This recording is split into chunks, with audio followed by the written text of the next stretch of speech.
This episode of Chuffed Adventures is round 2 of Girl vs. Boat. I get stuck into some engine work, and if you haven't already watched round 1, be sure to go find it.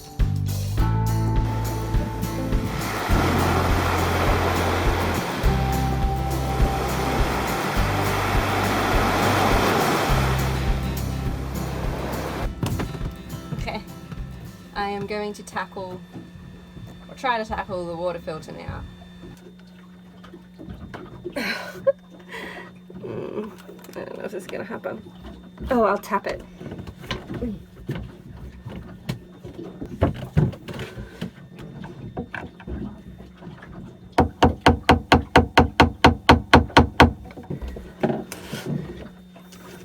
It's stupid how excited I get when I can do stuff like this. Oh, it's nasty. Alrighty.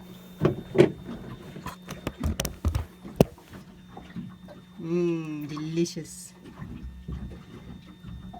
Yuck. But I don't think that's bad enough to have blocked the water intake, but still, I'll clean it. So we're looking much cleaner. There's still a little bit of debris in there, but yeah, a lot better. Yeah. So I'm now hoping it is blocked from below in the intake. I've just closed that through hole now because I think I were just above the waterline here, but I don't want to open it in case we're not above the waterline. Yeah, so hopefully I can get Charmaine to clean the bottom, and then we'll know for sure whether there's any problem with the actual impeller or something with the water intake. So we will investigate further another day. I had a local charmer come and clean the hull, and he made sure all of the through holes were patent.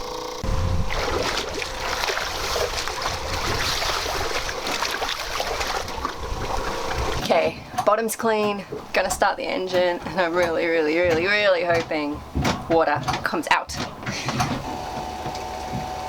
My ghost hand was bleeding the air, and Janet started nicely at first.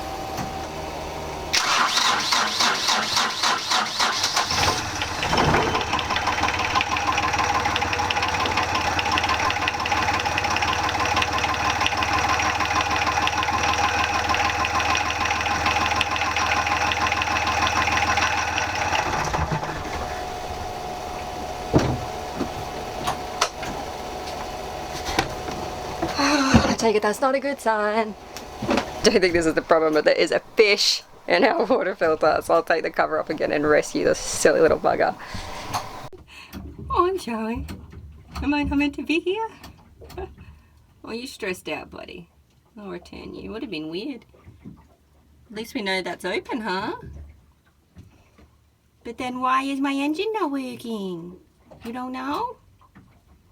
Alright, let's go back to the ocean. I'm feeling a little frazzled. There is fuel. I checked there is fuel. I was hoping we were out of fuel because then I would know what to do. It seems like there's air getting into the engine, which I'm having to bleed the fuel for a really long time, which we don't normally have to do. So maybe a pipe is a little loose or something. It's beyond my area of expertise, but I'm gonna have to figure it out. Or maybe enlist a friend to also help me. Joel's trying to help via messages and things, but it's hard when you're not here. We can do it. I can do it. Keep at it. I don't know how easy it is to see from there. I apologise for the harder filming with just one person on board, but there is like this much air in the fuel filter again. That's just from me going and doing some research and coming back. So there's air coming in from somewhere. I'm going to start by checking the filter and stuff anyway, but I suspect there's something else going on because there really shouldn't be that much air getting in. But I'm approaching it with surgical precision. I've got some nice clean surgery mats to put down so I don't make a mess. So I'm going to wear some gloves so I don't make a mess of myself. I first drained the fuel from the Raycor filter. It's a really easy model to service.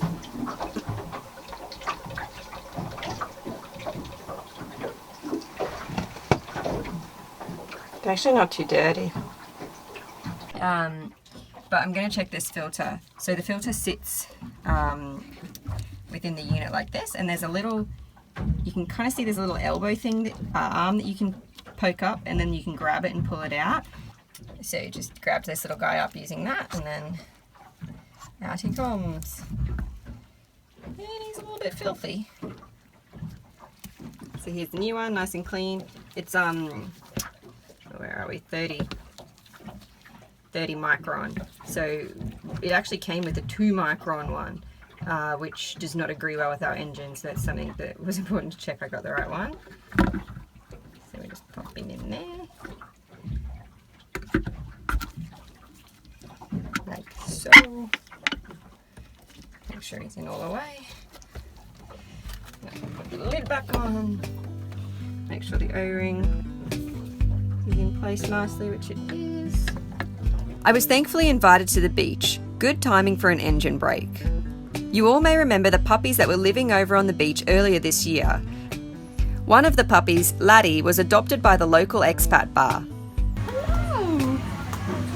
Look how big you are! Look how big you are now! Oh my gosh, hey? Look at you, look at you, look at you! I've done some more research, watched a lot of YouTube videos. I'm going to check this fuel filter as well, just to make sure it's okay. And then I'm going to look at bleeding all the lines and hoping that that is the problem and I can get it all sorted out. Lots of manual reading as well. Let's do it.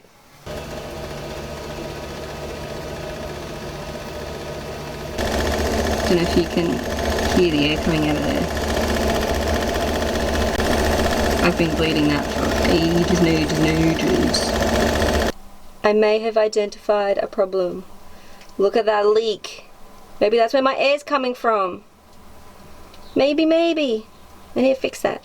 Okay, so it's really hard to get camera angles in here, but we've got a leaky pipe here that's coming from the fuel filter to this little little pump and to the secondary fuel filter, and it has a leak, and I think that's why this keeps filling with air, and I'm hoping that's playing a role in why it's not working. So I'm gonna undo the pipe and see if maybe I can trim the pipe, pop it back on and re-clamp it, and hopefully that fixes the problem. So to explain what I did, I cut the end off that pipe there and then pushed it back on and reattached the clamp a bit stronger.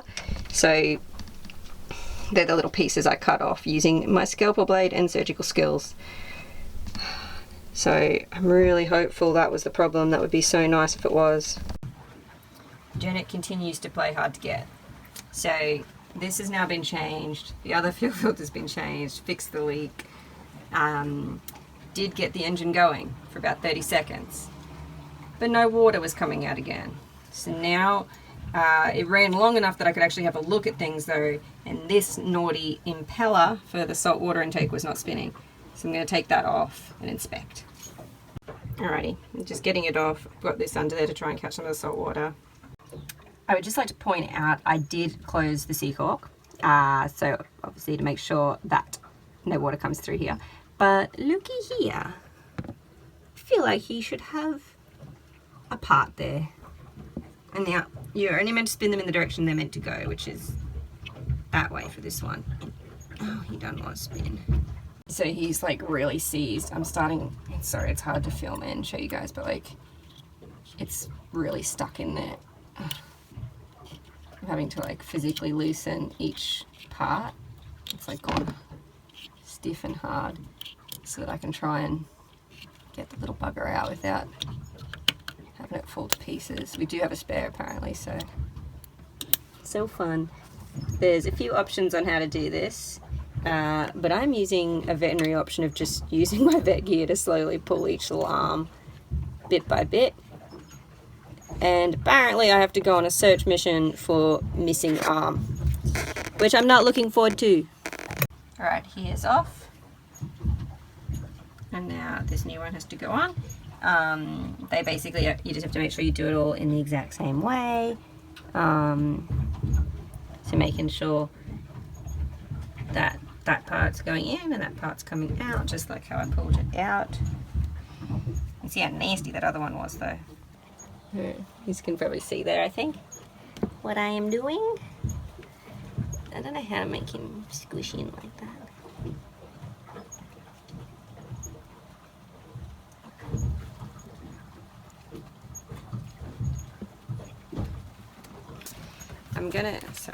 I'm gonna put the little plate cover back on, and the thing is that little arm, little tentacle that has gone walkabout is somewhere inside, hopefully the hose, and I need to get it out because we don't want him getting sucked up into places he shouldn't be. But I kind of feel like it's time for a cocktail, and maybe I'll do that in the morning because I am tired. It's funny, like when I edit all this, it's going to be condensed into, you know, like a 20-minute period of, or probably less, of me doing engine work. But this has been like 4 days of multiple hours every day trying to figure out what to do. But at least I'm getting somewhere now. I feel better than I did earlier when I just couldn't figure it out. I also am going to share with you guys the filth that I am living in at the moment. Oh. Yeah, all the cans are still out from when the salt water came in the other day. I got hose clamps out, diesel fuel down here, all the stuff for the engine, rags, more engine stuff, salt water. Oh no. But once this is finished, I'll do a proper cleanup. No point doing it now because I'm just going to make it messy again when I try and find the arm.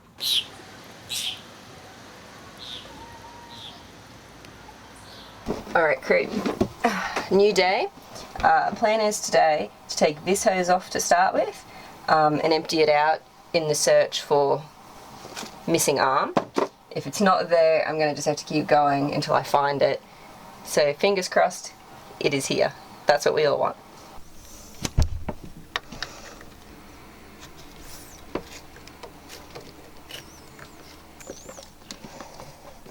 It's unfortunate that our batteries are right under all these draining points because we don't want salt water on the batteries. So, as you can see, no black thing, which means it's potentially gone up this pipe and into here, which is our heat exchanger. And now, my understanding of diesel engines is not great, so I'm getting some advice, but before I do anything more. But my idea was this pipe back here is what goes to the exhaust manifold, and so that is where once the salt waters come through here and into the heat exchanger and it's done in its exchange, it comes out. So my thoughts are, if that little thing's stuck in the heat exchanger, if I flush salt water in through there, down and out, in theory I can flush it out here because it would be easier than trying to take that thing apart because it's in the most hardest to reach spot of the engine. I'm going to get advice before I do that though, because I don't want to do anything silly, but it seems like a good idea. And looking at Nigel Kelder's book, which I love, by the way, great for anybody who doesn't understand things, get it. If I flush water back this way and it's stuck somewhere here, it should go and out. That's my theory, because I've checked it's not sitting in this area.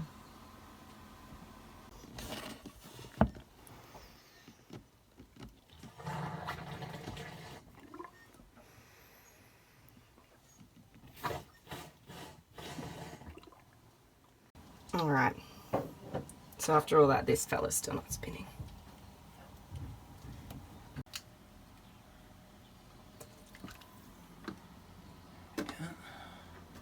Alright, so I'm just going to explain to you what we did, since I didn't do as much filming. So these bolts came undone, which allows you to get this impeller and salt water pump off. This wasn't spinning at all. Once we pulled it apart, it actually started spinning okay, and the impeller was moving inside when we spun it, so that's good. So we put it all back together, tightened this belt because this belt was super loose, and voila, it's working. So yes, I'm very, very happy. and very, very appreciative. As much as it was good doing a lot on my own, I was very appreciative Ben from next door on one of the other little boats came over and just gave me a hand with that part, because I really didn't know where to start with it, and now that I've seen him do it, I can do it again, so that was really cool. And yes, it's working with a little help from my friends, which is really cool. I'm extremely happy. It's a good accomplishment to get the engine going again. So now I'll have to service her, but might have a few days break from Miss Janet before I do that, I think.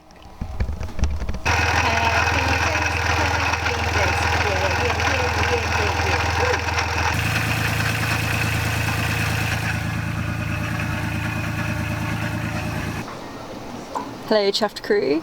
So I just wanted to explain a little bit about what happened at the end there. When I went to edit the video, I guess the microphone wasn't plugged in properly for a few things at the end. So basically I didn't find the little arm that was missing from the impeller. I have had some good ideas sent through since, like for example using a vacuum to try suck it back. It is a problem and I know I need to find it, but the heat exchanger is behind the alternator, which means I have to take the alternator off to get to it, and it's just something I am not dealing with just yet, but I will get to it. So, as you know, the videos are a couple of weeks behind, but I just wanted to give you guys an update why we're still in the marina. So, Chuffed's paperwork in Panama, which is where it's registered, is having some problems because we want to register in Australia, but Panama wants us to pay an obscene amount of money to do that. So basically it's like $2,000 in future taxes, $2,000 to obtain the certificate to remove us from the registry, all these things, and they're also being quite difficult about re-registering as a different possibility. So I'm working with some agents there and I am working on getting that sorted out, but until it's sorted the registration is not completely up to date, and it just basically means we can't take the boat out of bond. So it's a bit of a hassle, but I am making the most of it. Got lots of fun trips still planned. Got mummy visiting, which is fun planned for the future, and yeah, heaps still going on. So no need to worry, there'll still be plenty of Chuffed adventures. Unfortunately just not with a moving boat for a little while longer, I suspect. But yeah, hope you enjoyed this episode. I think I won. I hope I won. And next episode is going to be lots of fun with lots of cool animals and wildlife and visiting my gorgeous veterinary friend Sandy, so you guys will enjoy that. So until next time, stay chuffed everybody.